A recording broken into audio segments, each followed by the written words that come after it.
Aqui no livro de Lucas, Evangelho segundo Lucas, capítulo 7, o versículo 6 em diante diz assim: Jesus foi com eles, já estava perto da casa, quando o centurião mandou amigos dizerem a Jesus: Senhor, não te incomodes, pois não mereço receber-te debaixo do meu teto. Por isso, nem me considerei digno de ir ao teu encontro, mas dize uma palavra e o meu servo será curado. Pois eu também sou homem sujeito à autoridade, e com soldados sob o meu comando. Digo a um, vá, e ele vai, e a outro, venha, e ele vem. Digo ao meu servo, faça isso, e ele faz. Ao ouvir isso, Jesus admirou-se dele e, voltando-se para a multidão que o seguia, disse: Eu lhes digo que nem em Israel encontrei tamanha fé. Bom, um texto muito bonito e conhecido, mas o que eu quero dizer hoje com esse texto?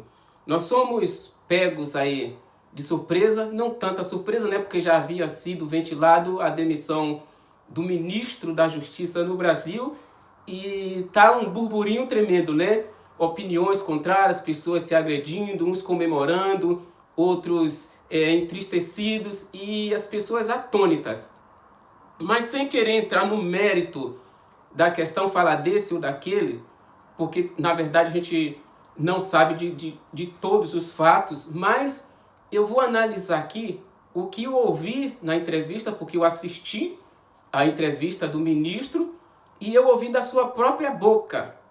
E a Bíblia diz o seguinte: pelas tuas palavras serás justificado, e pelas tuas palavras serás condenado. E na na justiça do Brasil diz o seguinte: tudo que você disser, você tem o direito de ficar calado, mas tudo que você disser será usado contra você, poderá ser usado contra você no tribunal. Então eu vou analisar agora, fazer um resumo aqui, sobre o que eu ouvi do próprio Sérgio Moro e o que está escrito na Bíblia, porque nós como cristãos, eu já disse que eu falo principalmente para os cristãos, claro que para todo mundo serve isso que eu estou falando, mas eu estou falando na ótica, sob a ótica protestante cristã, certo? Então, os meus vídeos, as minhas reflexões aqui se baseiam de acordo com a ótica cristã, de acordo com a luz do Evangelho. Para algumas pessoas pode não fazer sentido nenhum, então não tem problema para mim, não tem problema, porque eu estou falando coisas segundo a ótica cristã. Então, se a pessoa não entende o cristianismo, não aceita ou é contra, então realmente não vai fazer sentido para ela. Mas aqui nós vimos um centurião, que era um chefe de soldados romanos, que pediu para Jesus ir curar o seu criado, o seu empregado. E Jesus disse que ia na casa dele curá-lo. E ele disse essas palavras bonitas: não precisa. O senhor manda uma ordem. Eu não sou digno do senhor entrar na minha casa. Mas se o senhor der uma palavra, o meu servo vai ser curado. Porque eu sou um homem, né, que tenho pessoas ao meu serviço. Eu falo para um soldado, vai, ele vai. Falo para o outro, vem, ele vem. Digo para o meu servo, faça uma coisa, e ele faz. Esse centurião demonstrou autoridade e reconheceu a autoridade de Jesus Cristo. E, segundo o que eu ouvi aí do ministro, eu intitulei esse vídeo como Fogueiras das Vaidades. Fogueira das Vaidades. Por quê? Porque o que ficou claro é que ele saiu por vaidade. Não é por nada, porque o presidente está errado ou está certo, simplesmente por vaidade. Por que ele disse que ele está entregando o cargo? Porque ele não aceitou a exoneração do secretário-geral da Polícia Federal. E também, além dessa exoneração, ele não gostou porque não aceitou a indicação dele, né? Que ele que também, se vai exonerar, eu quero indicar.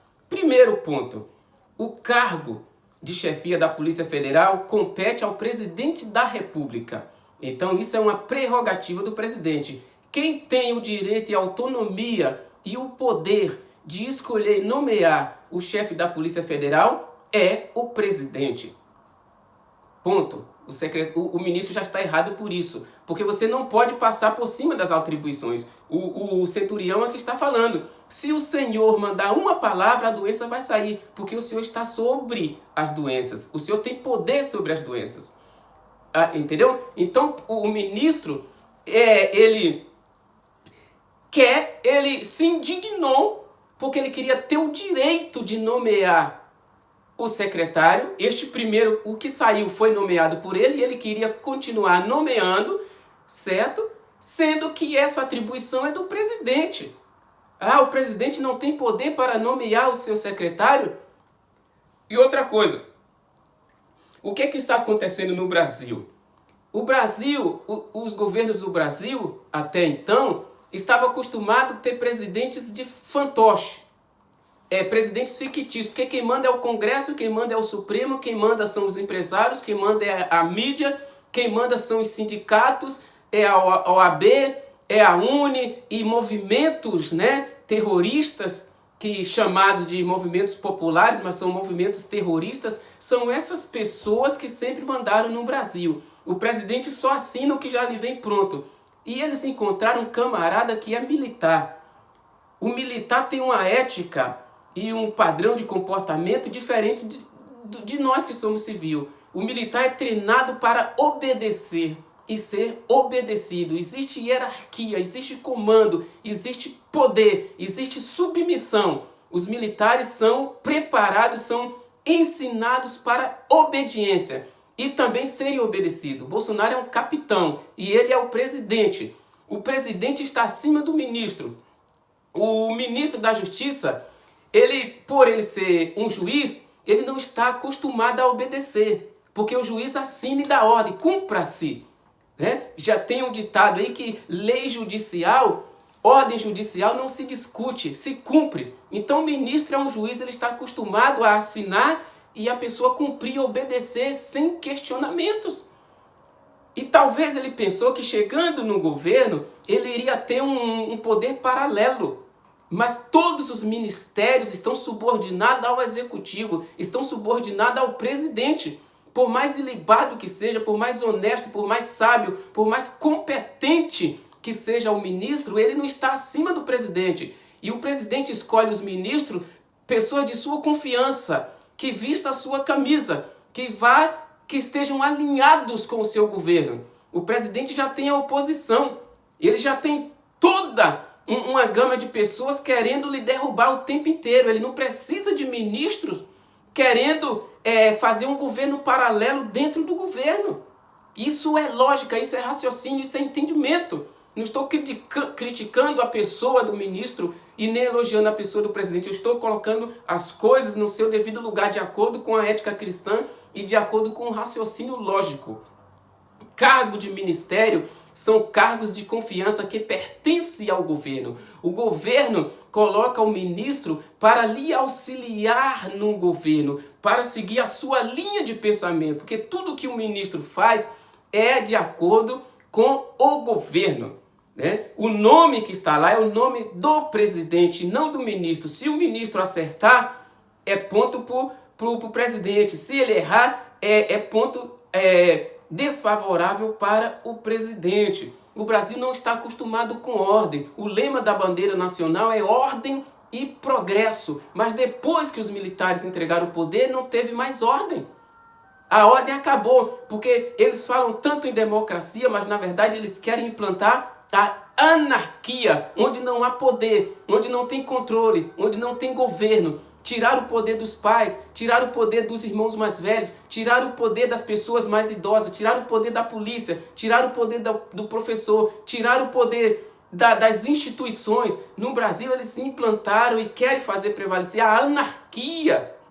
E isso nós vimos que na Bíblia já teve isso. No período dos juízes, depois da morte de Josué e até a coroação de Saul, houve um momento em Israel que é chamada a época dos juízes. E esse período foi caracterizado por servidão, escravidão, fome, coisas terríveis, violências, idolatria, estupro, imoralidade de toda espécie. Tudo que não presta ocorreu no reinado no país de Israel durante a época do juiz. Havia um ciclo vicioso. Deus levantava um juiz e aquele juiz obedecia a Deus, livrava o povo de Israel, o povo obedecia. Daqui a pouco, quando estava no bem bom, eles voltavam para a idolatria, voltavam para a imoralidade, voltavam para o pecado, voltavam para a violência. E eles eram levados cativos, eram levados à servidão de novo dos seus inimigos. E clamavam a Deus, e Deus levantava um outro juiz. Então isso virou um ciclo vicioso. E você sabe por que aconteceu isso? A Bíblia, no livro de Juízes, isso é repetido 3 vezes. Por que aconteceu isso? Juízes capítulo 7, versículo 6 diz assim: naquela época não havia rei em Israel. Cada pessoa fazia o que lhe parecia certo. Olha que palavra. Naquela época não havia rei em Israel. Cada pessoa fazia o que lhe parecia certo. Isso é um regime anárquico. Isso é a anarquia. E o Brasil, eles estavam acostumados assim. Tem um presidente fictício ou decorativo, como Temer disse que se sentia no governo Dilma. Ele era um vice-presidente decorativo. E as pessoas no Brasil estão querendo que o presidente Bolsonaro também seja esse fantoche. E quebraram a cara, porque Bolsonaro é militar. Bolsonaro é coerente. O que ele pregava na sua campanha, o que ele pregava como deputado, ele está fazendo. O que ele disse que iria fazer no governo, ele está fazendo. Só que o que acontece, meus amados? Eles acharam que quando ele virasse presidente, ele iria dançar conforme a música, que ele ia se sujeitar à máquina. Quebraram a cara, porque ele continuou fiéis aos seus ideais, ele continuou com a postura. O presidente sou eu, quem assina sou eu. O Moro é inteligente, é uma pessoa decente, né? Merece todo o respeito, merece todos os aplausos, mas ele no governo ele é um ministro, ele é um subalterno, ele é um subordinado, ele não é presidente, ele não é juiz, ele não está no governo como um juiz, ele não pode assinar e mandar que se cumpra, ele tem que fazer as coisas para ajudar o presidente, porque foi para isso que ele foi nomeado, tá certo? Precisamos entender, não se pode colocar os carros na frente dos bois. No capítulo 18 de Juízes, continua dizendo a mesma coisa. Naquele tempo não havia rei em Israel. Todo mundo fazia o que queria. E o livro de Juízes termina assim também, no capítulo 21, versículo 25. Naqueles dias não havia rei em Israel. Porém, cada um fazia o que lhe parecia reto aos seus olhos. E o Brasil precisa de ordem, o mundo precisa de ordem. Não havendo sábia direção, o povo se corrompe. No céu tem ordem, no universo tem ordem, num país precisa ter ordem, numa casa precisa ter ordem. Se não há um controle na sua casa, se não tem uma autoridade, o seu lar desmorona, o seu casamento acaba, a sua família é destruída. Quando falta autoridade, quando falta uma ordem, quando falta obediência, hierarquia, concordância. Cristo também falou, uma casa dividida contra si mesmo não subsistirá. Um reino dividido contra si mesmo não subsistirá. Se Satanás está dividido contra Satanás, logo o seu reino está destruído. E como vocês querem que um governo de um país vá para frente se o governo, o presidente não pode confiar nem nos seus ministros? Porque os ministros com vaidade pessoal quer fazer aquilo que ele quer. Né? Quer fazer um governo paralelo dentro do governo. Está errado, meus irmãos. Está errado. Não estou criticando a pessoa ou a capacidade do ministro. Eu estou colocando aqui as coisas como deve ser. E eu estou analisando as palavras dele. Quem tem autonomia para nomear ministro, nomear secretário, chefes, é o presidente. Ponto final. A única coisa que Sérgio Moro fez, que demonstrou integridade, foi pedir o chapéu e sair. Para isso eu o aplaudo, porque ele não fez como o outro, que ficou jogando para a plateia, ocupando o cargo de ministro da Saúde, mas tendo reuniões secretas com a oposição, tentando derrubar o governo de dentro. Ele fez como Judas. O Sérgio Moro merece aplausos porque foi digno. Foi vaidoso, mas teve dignidade e chegar em público e dizer, olha, eu saí porque ele fez isso que eu não gostei. Quem não gostar, coma menos. É isso que minha mãe me ensinou. Deus abençoe a vida de todos. Muito obrigado.